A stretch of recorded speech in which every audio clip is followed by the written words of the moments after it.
Para wag kang matakot sa bagyo, lumagay ka sa tabi nung nagpapabagyo at magtiwala ka.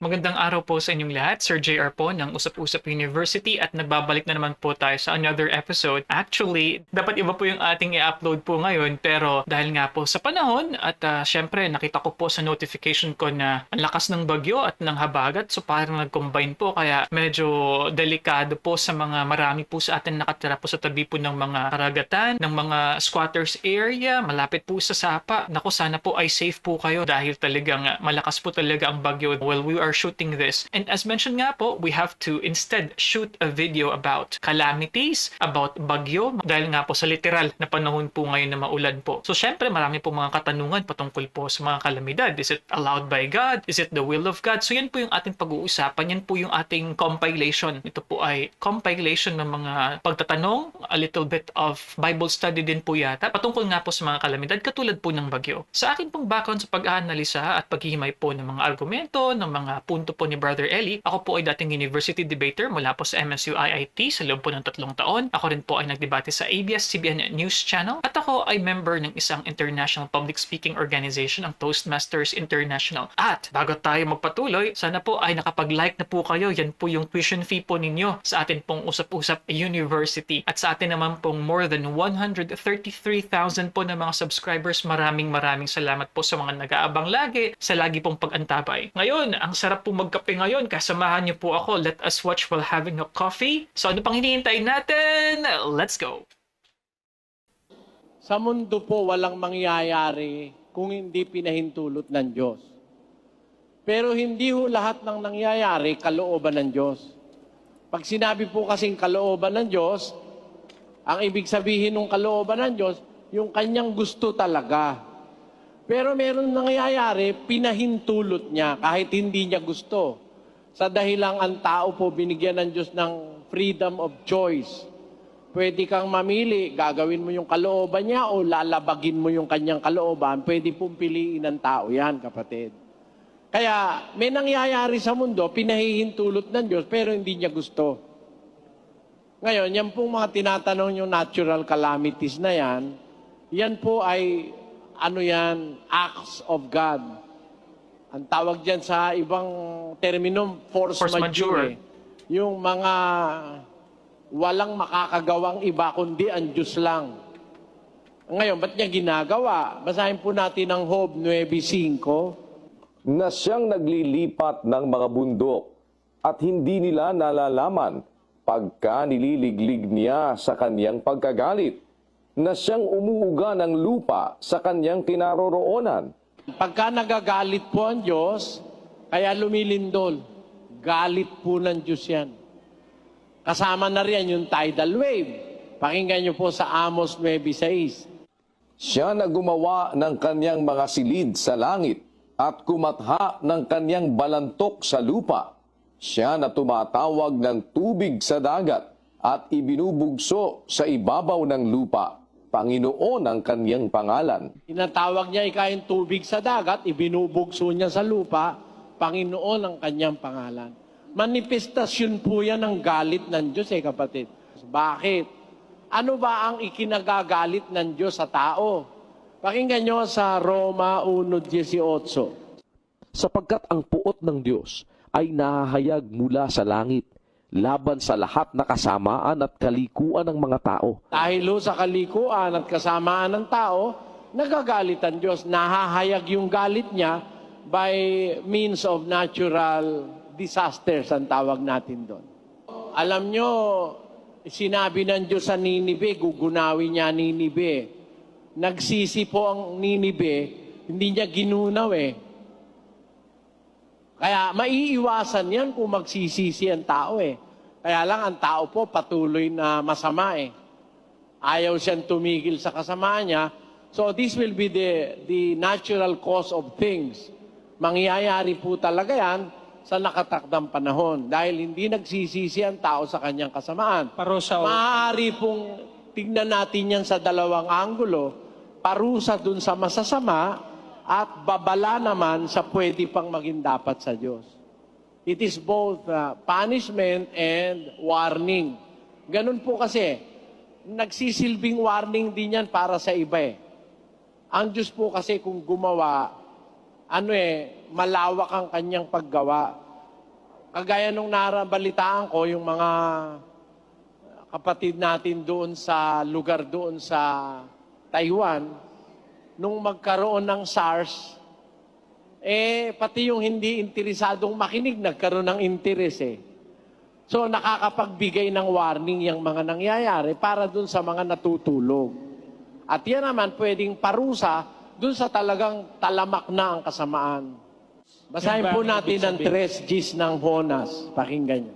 At nakita ng Diyos ang kanilang mga gawa, na sila'y nagsihiwalay sa kanilang masamang lakad. At nagsisi ang Diyos sa kasamaan na kanyang sinabing kanyang gagawin sa kanila, at hindi niya ginawa. Nung magsisi yung mga taga-Ninive, hindi tinuloy ng Diyos yung kanyang sinabing gagawin niya eh. Kasi ang Diyos po naman eksakto siya eh. Kaya niya paparusahan dahil kung masama kung nagsisi ka, hindi tuloy yung parusa. Eksakto po ang Diyos, kapatid. Nakita na po ng Diyos kasi ang ugali ng tao eh. So sa halimbawa po ni Brother Eli, ito po yung nangyari sa Nineveh. And it is mentioned, no, nasa sitas naman po, na siya ay nagsisi sa kanyang kasamaang ginawa. And it did not happen. Kasi nga nagsisi rin yung mga tao doon sa Nineveh. I'm wondering though, because this is in the Old Testament na kung saan isang particular na lugar ang nabigyan ng kaparusahan mula sa Diyos. Sa ating panahon ngayon, ang mga calamities po kasi hindi lang naman sa Pilipinas, kundi all over the world. So meron po mga hurricanes po sa Amerika, meron pong typhoon, meron pong mga tidal wave. So, does it mean that every country walang takas dahil sa kasamaan ng tao? If that's the case, dahil mas marami ang mga typhoon na tumatama sa atin, would that mean that we are more sinful than other countries or other places? Dahil ganun po talaga. Sa totoo lamang po, ang bansa po ng Pilipinas at ang mga bansa na malapit sa Pacific Ocean, ang unang nakakaramdam ng hagupit po ng pagbabago ng panahon ng climate change. I was able to mention also the last time, patungkol pa rin po sa pag-end ng world, if you remember sa atin pong old na mga videos na nabigyan natin ng reaction, na-mention ko rin nga na actually ang lindol po ay hindi po panakanaka. In fact, everyday, ilang libo po na lindol ang ating na-experience po sa mundo, pero kadalasan nga lang po, masyadong mahina na hindi po natin ma-feel, normally na mga human beings, kinakailangan pong tumaas yan ng around 4, 5, 6, bago natin talaga masabi, oy, may lindol na. Pero the reality is, it's constantly moving yung mga tectonic plates po natin na nagkukos po ng seismic activity. Kaya nga magpaparusa siya kasi meron talagang mga taong masasama. 13:11 ng Isayas. Pakinggan niyo po. At aking parurusahan ang sanlibutan dahil sa kanilang kasamaan at ang mga masama dahil sa kanilang kabalakyutan, at aking patitigilin ang kahambugan ng palalo, at aking ibababa ang kapalaluan ng kakilakilabot. Meron pong darating talaga yan kasi nakikita ng Diyos, merong ayaw magsisi talaga eh. Pakinggan nyo, 2 Tesalonica 1:8 hanggang 9. Na maghihiganti sa hindi nagsisikilala sa Diyos at sa kanila na hindi nagsisitalima sa ebanghelyo ng ating Panginoong Hesus, na siyang tatanggap ng kaparusahan na walang hanggang kapahamakang mula sa harapan ng Panginoon at mula sa kaluwalhatian ng kaniyang kapangyarihan. Yang mga natural disasters. Okay, mga ka-youthi, so ito po yung second video po natin, dahil nga po, compilation po talaga ito ng mga videos patungkol po nga sa whether or not kalooban ng Diyos, will of God ba, na nagkakaroon ng mga bagyo, ng mga sakuna at iba pa. So I'm expecting po na medyo pabalik-balik po yung mga sitas po, most likely. Kasi nga, if you remember, na-mention din ni Brother El yung iba pong mga verses kanina nung pinag-usapan po natin yung end of the world, mga ka-youthi. Yang mga baha, yung mga lindol, yung mga malalakas na hangin, mga bagyo, ang Diyos ang may gawa niyan. Kaya nga kung tawagin yan sa batas ng tao, sa termino ng batas, acts of God. Sa Pranses yata, ang tawag yan, force majeure. Nanggagaling yan sa nature. Yan ay nasa ilalim ng kapangyarihan ng Diyos. Basahin natin sa Amos. Siya na gumawa ng kaniyang mga silid sa langit at kumatha ng kanyang balantok sa lupa. Siya na tumatawag ng tubig sa dagat at ibinubugso sa ibabaw ng lupa. Panginoon ang kanyang pangalan. Ang nagkokos ng tidal wave, ang Diyos din. Binubugso niya yung tubig sa dagat, binubugso niya sa lupa. Ang Diyos din na yan ang nagkokos ng lindol doon sa Job, kapatid na Daniel, 5. Na siyang naglilipat ng mga bundok at hindi nila nalalaman pagka nililiglig niya sa kanyang pagkagalit. Na siyang umuuga ng lupa sa kanyang kinaroroonan at ang mga haligi nito ay nangayayanig. Merong lindol, pagka nagagalit ang Diyos, nililiglig niya ang lupa. Sabi, nayayanig ang lupa sa galit ng Diyos. Siya rin ang nagpapasapit ng bagyo. Doon naman sa Jeremias 25, versikulo 32. Ganito ang sabi ng Panginoon ng mga hukbo. Narito, kasamaan ay mangyayari sa bansa at bansa, at malakas na bagyo ay ibabangon mula sa kahuli-hulihang bahagi ng lupa. At ang mapapatay ng Panginoon sa araw na yaoy, magiging mula sa isang dulo ng lupa hanggang sa kabilang dulo ng lupa. Sila'y hindi tataghuyan o dadamputin man o ililibing man. Sila'y magiging dumi sa ibabaw ng lupa. Yung pagdating ng malalakas na bagyo, yun ay dahil sa kasamaan ng tao. Pinasasapit ng Diyos ang mga bagyo para ang tao ay makagunita na mayroong mas makapangyarihan sa kanya pagka sumosobra na ang kanyang kasamaan. Ngayon, sa mga ganyan, ang nangyayari sa tao, nagdududa sila, bakit pati kayong mga bata nadadamay?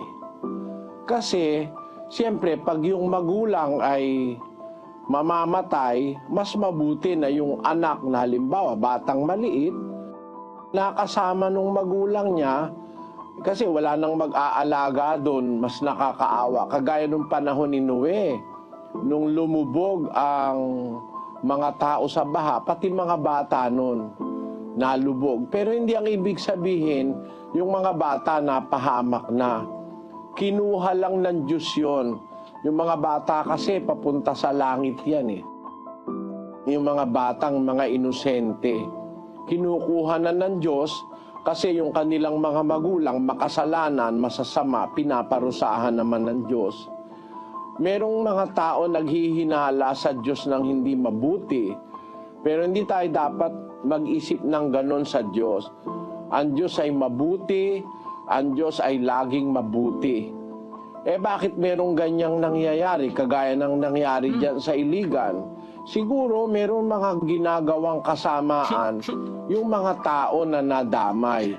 At yun namang mga walang kasalanan ay kinuha na sila ng Diyos para wag na silang sumama. Basahin natin ang 57:1 ng Isayas. Ang matuwid na namamatay at walang taong nagdadamdam at mga taong mahabagin ay pumapanaw, walang gumugunita na ang matuwid ay naalis sa kasamaan na darating. Okay, before we continue mga kayuthi, actually, medyo napangiti po ako nung sinabi po dito nasa Iligan. I'm guessing this happened around 13 years ago, siguro itong video na ito. Dahil po, back in early 2000s, I think it's 2011 if I'm not mistaken, December po yung bagyong Sendong na kung saan napakalakas po na bagyo, wala pong hinto yung ulan. Katulad po ng nangyayari ngayon. So, that time, hindi naman po sobrang lakas po ng hangin, talagang yung tubig lang po, and what happened was, naipon, no, para may catch basin dun sa bundok, at finally hindi na kaya, so nagkaroon ng mga landslide at yung mga tubig nga po bumaba po sa city. And actually, I know this story very well dahil ako po ay isa po sa mga biktima. Ayan, so sinabi ni Brother Eli, yung mga tao nandyan sa Iligan may mga masamang ginagawa. Although, in general mga kayuthri, lahat naman po siguro ng kasamaan, hindi lamang po sa isang city ay na-contain. So pwede po ba natin sabihin, like for example ngayon, dahil ang Central Luzon, ang Marikina for example, ay laging binabaha, would we say that they are more evil than other cities? So may mga katanungan po ko tungkol po dyan. At katulad nga po ng nasabi natin kanina, ang Pilipinas po ay located, nalapit po talaga tayo sa Pacific Ocean at tayo nga ang nakaka-experience po ng epekto po ng climate change. So hindi ba natin pwedeng i-understand na yung mga nangyari po sa natin na kalamidad, ang ilan po rito ay consequence po ng global weather phenomenon or global weather abnormality? Ayon, maliwanag kapatid na yung matutuwid na tao kinukuha rin ng Diyos. Kaya halimbawa sa Iligan, maraming namatay, maaari dalawang klase namatay doon. Isa yung mga taong masasama na ayaw kumilala sa Diyos, o kaya meron din namang napatay na mabuti ron, kinuha na sila ng Diyos para wag na silang sumama. Sabi ng nakasulat sa Biblia, ang matuwid ay pumapanaw. Inaalis siya ng Diyos sa kasamaan na darating. Yung baha na nangyari dito sa Iligan, maraming namatay. Gawa po ba ng Diyos o demonyo? Nang nangyari ang baha sa Iligan, maraming namatay. Gawa ba ng Diyos o ng demonyo? Alam mo kapatid,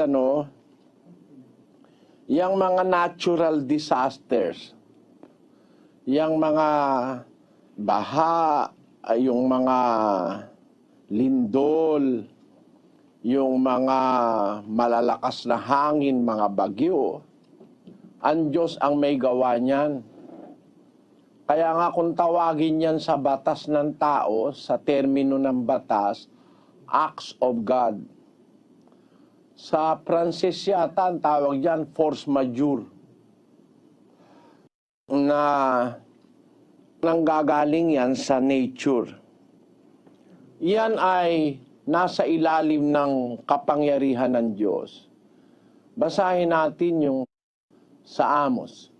Siya na gumawa ng kanyang mga silid sa langit at kumatha ng kanyang balantok sa lupa. Siya na tumatawag ng tubig sa dagat at ibinubugso sa ibabaw ng lupa. Panginoon ang kanyang pangalan. Ayan. Ang nagkokos ng tidal wave, ang Diyos din. Binubugso niya yung tubig sa dagat, binubugso niya sa lupa. Ang Diyos din na yan ang nagkokos ng lindol doon sa Job, kapatid na Daniel, 5. Na siyang naglilipat ng mga bundok at hindi nila nalalaman pagka nililiglig niya sa kanyang pagkagalit. Na siyang umuuga ng lupa sa kanyang kinaroroonan at ang mga haligi nito ay nangayayanig. Merong lindol, pagka nagagalit ang Diyos, nililiglig niya ang lupa. Sabi, nayayanig ang lupa sa galit ng Diyos. Siya rin ang nagpapasapit ng bagyo. Doon naman sa Jeremias Kapitulo 25, versikulo 32. Ganito ang sabi ng Panginoon ng mga hukbo. Narito, kasamaan ay mangyayari sa bansa at malakas na bagyo ay ibabangon mula sa kahuli-hulihang bahagi ng lupa. At ang mapapatay ng Panginoon sa araw na yaoy magiging mula sa isang dulo ng lupa hanggang sa kabilang dulo ng lupa. Sila'y hindi tataghuyan o dadamputin man o ililibing man, sila'y magiging dumi sa ibabaw ng lupa. Ayon, yung pagdating ng malalakas na bagyo, yun ay dahil sa kasamaan ng tao. Pinasasapit ng Diyos ang mga bagyo para ang tao ay makagunita na mayroong mas makapangyarihan sa kanya pagka sumosobra na ang kanyang kasamaan. Ngayon, sa mga ganyan, ang nangyayari sa tao, nagdududa sila, bakit pati kayong mga bata nadadamay? Kasi, siyempre, pag yung magulang ay mamamatay, mas mabuti na yung anak na halimbawa, batang maliit, nakasama nung magulang niya, kasi wala nang mag-aalaga doon, mas nakakaawa. Kagaya nung panahon ni Noe, nung lumubog ang mga tao sa baha, pati mga bata noon nalubog. Pero hindi ang ibig sabihin, yung mga bata napahamak na. Kinuha lang ng Diyos yun. Yung mga bata kasi papunta sa langit yan eh. Yung mga batang mga inosente. Kinukuha na ng Diyos kasi yung kanilang mga magulang makasalanan, masasama, pinaparusahan naman ng Diyos. Merong mga tao naghihinala sa Diyos ng hindi mabuti. Pero hindi tayo dapat mag-isip ng ganon sa Diyos. Ang Diyos ay mabuti, ang Diyos ay laging mabuti. Bakit merong ganyang nangyayari, kagaya ng nangyari dyan sa Iligan? Siguro merong mga ginagawang kasamaan yung mga tao na nadamay. At yun namang mga walang kasalanan ay kinuha na sila ng Diyos para wag na silang sumama. Basahin natin ang 57:1 ng Isayas. Ang matuwid na namamatay at walang taong nagdadamdam at mga taong mahabagin ay pumapanaw, walang gumugunita na ang matuwid ay naalis sa kasamaan na darating. Ayon, maliwanag kapatid na yung matutuwid na tao kinukuha rin ng Diyos. Kaya halimbawa sa Iligan, maraming namatay, maaari dalawang klase namatay doon. Isa yung mga taong masasama na ayaw kumilala sa Diyos, o kaya meron din namang napatay na mabuti ron, kinuha na sila ng Diyos para wag na silang sumama. Sabi ng nakasulat sa Biblia, ang matuwid ay pumapanaw. Inaalis siya ng Diyos sa kasamaan na darating. Yon. Dapat, para wag kang matakot sa bagyo, malapit ka sa nagpapabagyo. Kasi may nagpapabagyo eh. Ganito ang nakasulat sa 25:32. Ganito ang sabi ng Panginoon ng mga hukbo.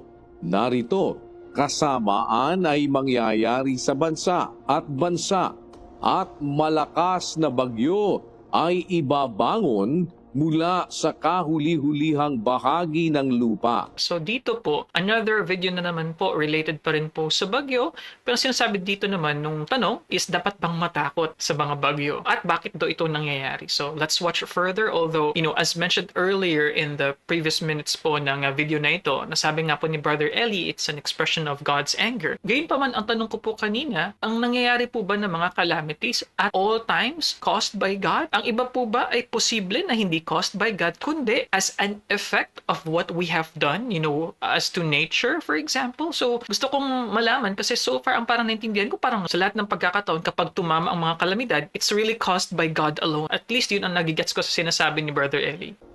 At ang mapapatay ng Panginoon sa araw na yaoy magiging mula sa isang dulo ng lupa hanggang sa kabilang dulo ng lupa. Sila'y hindi tataguyan o dadamputin man o ililibing man, sila'y magiging dumi sa ibabaw ng lupa. Pakita mo kapatid, ang bagyo nanggagaling sa Diyos yan eh. Yung tidal wave nanggagaling sa Diyos yun. Basahin natin ang Amos. Siya na gumawa ng kanyang mga silid sa langit at kumatha ng kanyang balantok sa lupa. Siya na tumatawag ng tubig sa dagat at ibinubugso sa ibabaw ng lupa. Panginoon ang kanyang pangalan. Tumatawag siya ng tubig sa dagat, ibinubugso sa ibabaw ng lupa. Panginoon ang kanyang pangalan. Alam mo kapatid, yung mga natural disaster, nasa kontrol ng Diyos yan eh. Nangyayari yan pagka ang tao napakasama na ang ginagawa para magpaalaala ang Diyos. Nagpapasapit siya ng natural disaster sa tao. Basahin natin ang Job, Kapitulo 9, versikulo 5. Na siyang naglilipat ng mga bundok at hindi nila nalalaman pagka nililiglig niya sa kanyang pagkagalit. Na siyang umuuga ng lupa sa kanyang kinaroroonan at ang mga haligi nito ay nangayayanig. Siya rin ang nagpapalindol, inuuga niya ang lupa. Dahil nagagalit siya, Pagka nakakita ka ng lindol sa isang lugar, malakas, ay nagpapakita ng galit ang Diyos. Ganon din yung bagyo, ganon din yung tidal wave. Para wag kang matakot, dapat lumapit ka sa Diyos. Iingatan ka niya sa gitna ng mga yan. Kasi paalala yan ng Diyos para ang tao magbalik loob sa Kanya. Hindi lang natin naintindihan yung mga natural disaster na nangyayari. Bunga yan ng sobra ng kasamaan ng tao.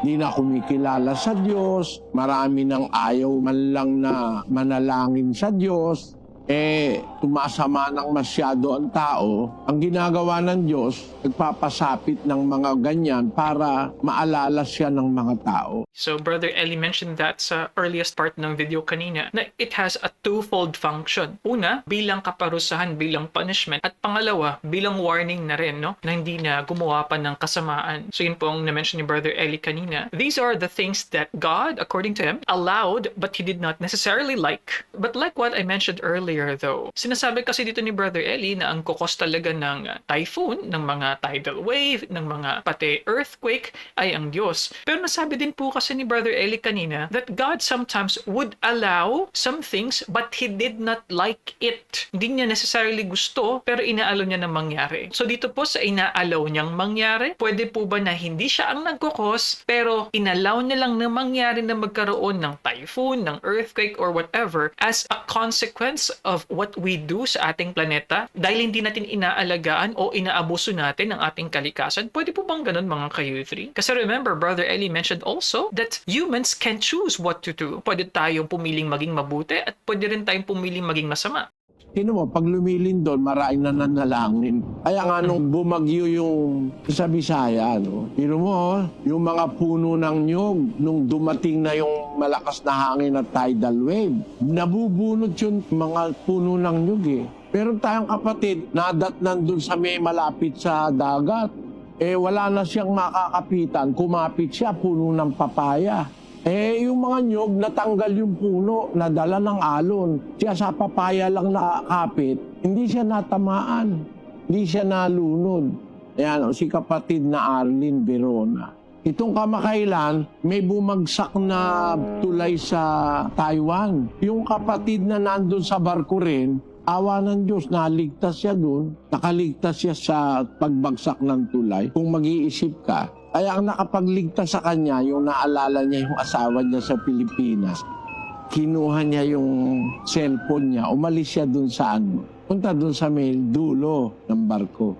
At tawagan niya kanya asawa. Nung oras na yon, nung bumaksak yung tulay, siya'y kapatid sa iglesia ng Diyos. Kaya ang masasabi ko, para wag kang matakot sa bagyo, lumagay ka sa tabi nung nagpapabagyo at magtiwala ka. Kagaya nga nun sa Yolanda. Pero mo, kumapit lang siya sa papaya, yung mga nyog nagkakatangay, yung papaya hindi natangay.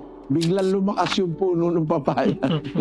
Meron talagang ganon. Mas mabuti yung meron kang kasamang Diyos sa buhay, hindi ka niya pababayaan. Sabi ng Diyos, hindi kita pababayaan, hindi kita iiwanan. Iba na yung meron kang kasamang Diyos sa buhay. Hindi gawa ng masamang espiritu yon. Ang nagpapasapit ng bagyo, ang Diyos. Ang nagpapaulan, ang Diyos. Siya rin ang nagpapalindol. Basahin natin yung sa 25:32. Ganito ang sabi ng Panginoon ng mga hukbo. Narito, kasamaan ay mangyayari sa bansa at malakas na bagyo ay ibabangon mula sa kahuli-hulihang bahagi ng lupa.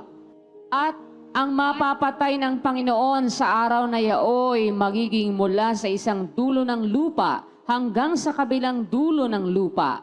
Sila'y hindi tataghuyan o dadamputin man o ililibing man. Sila'y magiging dumi sa ibabaw ng lupa. Yan ay pinapasapit ng Diyos dahil sa kasamaan ng tao, kapatid.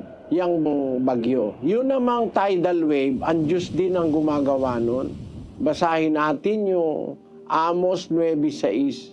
Siya na gumawa ng kanyang mga silid sa langit at kumatha ng kanyang balantok sa lupa. Siya na tumatawag ng tubig sa dagat at ibinubugso sa ibabaw ng lupa Panginoon ang kanyang pangalan. So yung tidal wave, nanggagaling din sa kapangyarihan ng Diyos yun. Lindol, galit ng Diyos yun eh. It's a manifestation of God's wrath. Basahin natin ang Job 9:5. Na siyang naglilipat ng mga bundok at hindi nila nalalaman pagka nililiglig niya sa kanyang pagkagalit. Na siyang umuuga ng lupa sa kanyang kinaroroonan at ang mga haligi nito ay nangayayanig. So yung lindol, it's a manifestation of God's wrath. Basahin natin ang Jeremias 4:24. Aking minasdan ang mga bundok at narito nagsisiyanig at ang lahat na burol ay nagsisiindayon. Ako ay nagmasid at narito walang tao at lahat ng mga ibon sa himpapawid ay nangakatakas. Ako'y nagmasid at narito ang mainam na parang ay ilang at lahat ng mga bayan niyaon ay nangasira sa harapan ng Panginoon at sa harap ng kanyang mabangis na galit. Galit ng Diyos yung pag-uga o paglindol, kapatid. Gis-gis ng Jeremias. Ngunit ang Panginoon ay tunay na Diyos. Siya ang buhay na Diyos at walang hanggang hari. Sa kanyang puot ay nayayanig ang lupa at hindi matatagalan ng mga bansa ang kanyang galit. Sa makatwid, nagpapatunay na ang lindol galing din sa Diyos. Yan ang sabi sa Biblia. Yang lindol, yang mga malalakas na natural calamities, yan ay manifestation ng galit ng Diyos dahil sa kasalanan ng tao. Ang sabi nila, likha raw ni Satanas yan. Pero ang totoo, hindi pwedeng alugin ni Satanas ang mundo. Wala siyang karapatan. Nung nakipag-usap siya sa Diyos para patunayan ng Diyos yung tungkol kay Job, nakapagpagawa siya ng malakas na hangin para mamatay yung mga anak ni Job eh. Pero yun ay sa pahintulot ng Diyos. Hindi nagagawa ni Satanas yun sa kanyang sarili. Okay, before we continue mga ka-Youthin, gusto ko lang po malaman kasi na-mention ni Brother Eli kasi syempre yung tanong dun is dahil ang calamity ay wala pong pinipili, lahat po talaga mayaman, mahirap, talagang mauulanan, talagang madadapuan ng bagyo. So syempre hindi po imposible na wala pong mamatay ng mga inosente. Ang nasabi po ni Brother Eli, yung mga children that are innocent, yun po nakasulat dun innocent, yung sinabi din po ni Brother Eli, ay maliligtas, ay sa Diyos po kasi yun. So ang question ko now is, I hope no, if not for this video compilation, maybe in our future episodes, I would like to know kailan na yung ating quote-unquote children, okay, would be judged din katulad ng pag-judge sa isang normal or adult, for example, dahil ang sabi ni Brother Eli, sa Diyos ang mga inosenteng bata. So kailan nawawala yung ideya ng pagiging inosente ng isang bata, 11 years old, 10 years old, kapag alam niya na ang tama at mali. Meron na siya yung sa atin pong batas, ang tawag po natin yan discernment. So I'm really curious about this kasi nga may qualifying statement na inosente. So isa po yan sa mga gusto kong malaman. At kung kayo po ay member po ng MCGI, hopefully you can comment down below ano pong masasabi niyo dyan sa akin pong katanungan. At kung kayo naman ay kayutin natin na hindi from MCGI, you can comment down below kailan mako-consider na hindi na inosente ang isang bata. Yung sinasabi nyo na mga nangyayaring mga kalamidad sa ating bansa, alam nyo, ang pagdating ng natural calamities, wala pong ibang makagagawa ng lindol, bagyo, at kung ano-ano pang mga natural phenomenon maliban sa Diyos. It is within God's hands and control. Gaya halimbawa ng lindol, ang Diyos po ang nagpapalindol. Gaya nung mababasa natin sa 9:5 ng Job. Basahin po natin ang talata. Pakinggan niyo po. Na siyang naglilipat ng mga bundok at hindi nila nalalaman pagka nililiglig niya sa kanyang pagkagalit. Na siyang umuuga ng lupa sa kanyang kinaroroonan at ang mga haligi nito ay nangayayanig. Ayan, maliwanag po dyan kapatid na ang Diyos ang umuuga ng lupa pagka nililiglig niya sa kanyang pagkagalit. Ibig sabihin, pagka po lumilindol, nagmamanifest yung galit ng Diyos. Although may paliwanag ang siyensya na mayroong movement yung tinatawag na tectonic plates under the earth, yun po paliwanag ng siyensya. Pero ang paliwanag po ng espiritual ng Biblia, yung pagkaliglig ng lupa, ay yan po ay bunga ng galit ng Diyos. Sa Spanish Bible, ang sabi diyan sa 9:5, que arranca los montes con su furor y no conocen quien los trastorna, que remueve la tierra de su lugar y hace temblar sus columnas. The trembling or temblar of the columns of the earth is caused by God's anger, kanyang pagkagalit. Ganon din naman yung pagdating ng mga tidal waves. Halimbawa, yung sinasabi naman sa aklat ng Amos, ganito naman ang nakasulat sa 9:6. Siya na gumawa ng kanyang mga silid sa langit at kumatha ng kanyang balantok sa lupa. Siya na tumatawag ng tubig sa dagat at ibinubugso sa ibabaw ng lupa. Panginoon ang kanyang pangalan. Ayun, siya ang wika ang tumatawag ng tubig sa dagat, ibinubugso sa ibabaw ng lupa. Yun po ang tidal wave. Ang Diyos din ang may gumagawa nito. Yung mga bagyo, sino po ba ang may gawa rin yan? Pakinggan nyo sa Jeremias 25:32, kapatid. Ganito ang sabi ng Panginoon ng mga hukbo. Narito, kasamaan ay mangyayari sa bansa at malakas na bagyo ay ibabangon mula sa kahuli-hulihang bahagi ng lupa. Yan, maliwanag po yan na ang Panginoon din ang gagawa ng pagdating ng mga bagyo. Ang lahat po ng ito, kapatid, merong ibig sabihin. Gaya ng sabi nyo, ito ay paalaala ng Diyos sa tao. Marami po kasing tao ngayon na hindi na kumikilala sa Diyos. Gusto lang ng Diyos na ma-realize ng tao, maalaala niya na merong makapangyarihang hindi niya kayang takasan. Ito po ang intensyon kung bakit dumadating sa atin ang mga natural calamities. Pero nakakapagtaka po sa Pilipinas, madalas. Ibig sabihin, maraming tao sa ating bansa na dapat managot sa Diyos. Maaring yan po ay dahilan kung bakit dumarating ang mga kalamidad na ito sa mga tao. Tandaan niyo po, ang Diyos ang nagpapaulan, siya din ang nagpapasikat ng araw. Nasa Mateo po yan, Kapitulo 5, versikulo 45. Upang kayo'y maging mga anak ng inyong Ama na nasa langit, sapagkat pinasisikat niya ang kanyang araw sa masasama at sa mabubuti, at nagpapaulan sa mga ganap at sa mga hindi ganap. Sa Spanish ang sabi diyan, para que seáis hijos de vuestro Padre que está en los cielos, que hace que su sol salga sobre malos y buenos y lleva sobre justos.